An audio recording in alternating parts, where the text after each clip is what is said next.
মার এবার মার ভালো মতন কথা বলে বলে দিচ্ছি। দেখিয়ে এলো ইট উঠিয়েছো মারার জন্য উঠাও উঠাও উঠাও 200 টাকা দিব, তারপরে গাড়ি আনতে হবে। ব্যবসা এটা তোমাদের ব্যবসা। কি- তুমি বললা পয়সার কথা, 200 টাকা দেবো তারপরে তো আমার গাড়ি ঢুকবে। হ্যাঁ তুমি এই কথাটা কেন বললা? তুমি আরে একটা গাড়ি ছাড়লা, একটা গাড়ি ছাড়লা। হ্যাঁ বল।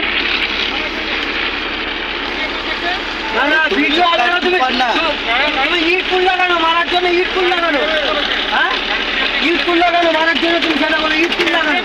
তুমি পয়সার কথা বললা, পয়সা কত? গাড়ি ব্যাগ হবে না এখান থেকে, গাড়ি ব্যাগ এখান থেকে হবে না, গাড়ি ব্যাগ এখান থেকে হবে না, গাড়ি ব্যাগ এখান থেকে হবে না। তুমি পয়সার কথা বলো, তারপর আমার গাড়ি ঢুকবে। তুমি তুমি হ্যাঁ আমি কোনো পয়সা দিচ্ছিলাম না, আমি কোনো পয়সা দিচ্ছিলাম না। না হ্যাঁ 200 টাকা নিবা। আবার উনি আগলা উঠালো কেন? ইট উঠালো কেন উনি? না না উনি আগে বলে ইট উঠালো কেন আমাকে? হ্যাঁ ইট তো উঠে কেন?